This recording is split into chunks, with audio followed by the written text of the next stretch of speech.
shit.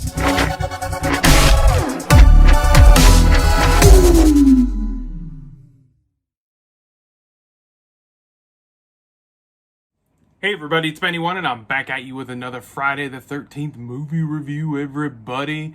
We're moving on to Friday the 13th, the final chapter, or part 4, depending on what you want to call it. It could be either one, and it did actually come out 2 years after part 3, so I was wrong. I thought the first 4 movies came out a year apart from each other, but the third one and the fourth one, there was a 2-year gap because this came out in 1984, everybody.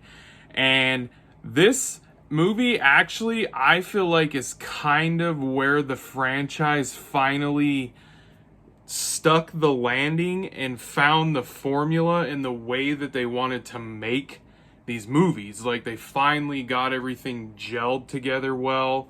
The cast, the human camper cast, because they're not the camp counselors or anything like that, because in the last movie, number 3, there isn't it's not like a camp, it's like houses. It's like a cabin house. It's not like an actual camp with counselors or anything. That's what kind of changed in the third one. I forgot to say that in the third one, and they continue that trend in this one because Corey Feldman is in this movie, everybody, and he was in this before he did the Goonies, and his family lives at Camp Crystal Lake.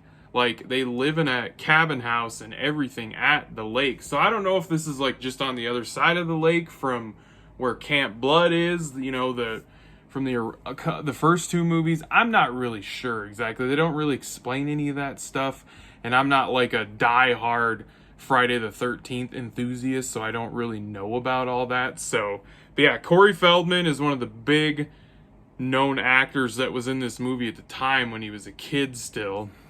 And then Crispin Glover is in this movie too, and he's the guy that played he was the dad in Back to the Future, and he also played the assassin in the 2 Charlie's Angels movies with Cameron Diaz and those guys. So he's quirky. He's just a dork in this movie. He's funny. So, but yeah, the movie, finally, they figure out this formula where, the Friday the 13th formula, where, the last one, they didn't really, add anything new to the thing, and it was just, the first 2, just more badass kills and stuff.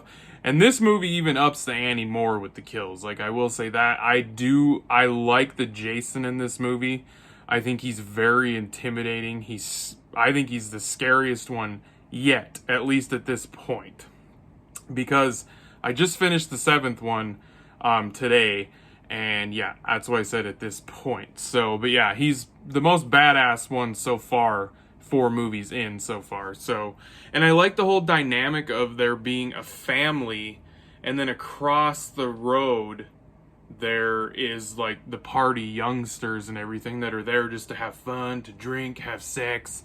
And at one point, I swear to God, everybody is getting down and getting busy in this movie, and a bunch of them, of course, in horror movie slasher style, the killer watches them do it and stuff like that, and then he ends up killing both of them. So, yeah, a bunch of cool kills, and it's very interesting to see.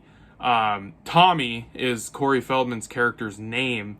Him and his sister are the last 2 to go up against Jason, and the thing that I found was very interesting that he did is he shaved his head and everything and tried to make himself look like Jason from the newspaper clippings, and I don't know how he's in the newspaper clippings. That ugly corpse thing that came out of the water in the first movie at the very, very end, that was in the newspaper somehow, but that supposedly didn't happen. So continuity is a mess in this franchise. It really is. Most horror franchises, the continuity is a disaster, to tell you the truth. It's just a freaking mess. So but yeah, so he decides, I'm gonna shave my head and make myself look like Jason. And then when his sister's about to die, he's like, Jason, and he looks at the kid and everything. And then Tommy ends up killing Jason. He gets the axe. They freaking like everything, and like he just is sitting there going, die, die, die, die, and they make him seem like he's lost it because he's in shock. And that actually has big ramifications in the 5th and the 6th movie, because his character Tommy, Corey Feldman's character Tommy, he kind of has his own little trilogy of movies as far as like his character, because his storyline continues in the next 2 movies, which I found interesting. One of them's really good, one of them's not so good. I'm not going to tell you which one I think is good and not good yet, because I haven't reviewed them yet. So, but yeah, the movie's good. It's got great kills. And like I said, they took that Friday the 13th formula and they almost perfected it, honestly. Like the budget was good. You could totally tell that the budget was either they had the right people working on this movie with the same kind of budget, or they got more money to do this, because I think this one looked better than the other 3. The effects were better. We didn't have that cheesy ass 3D shit that was in the 3rd one. They got rid of that crap. I like the beginning of the movie, because in the 3rd Friday the 13th, Jason is left there laying on the ground with an axe in his head, like he's dead. And so he goes to a morgue and everything, and escapes, wakes up, kills some people, goes back. So it's really interesting, the story. They just did different things with the story, and then they just took what was established already and just upped the ante with the kills, improved the story. The characters were better in the movie. I'm not saying they're the best written characters in the world, but I do feel like a lot of the characters in this movie were a lot better than the previous movies. So, and you have some well-known stars in there too. So I'm going to give Friday the 13th Part 4, the final chapter, I'm going to give it an 8 out of 10. I enjoyed it more than the 3rd one and the 1st one, but I think it's in the same level as number 2.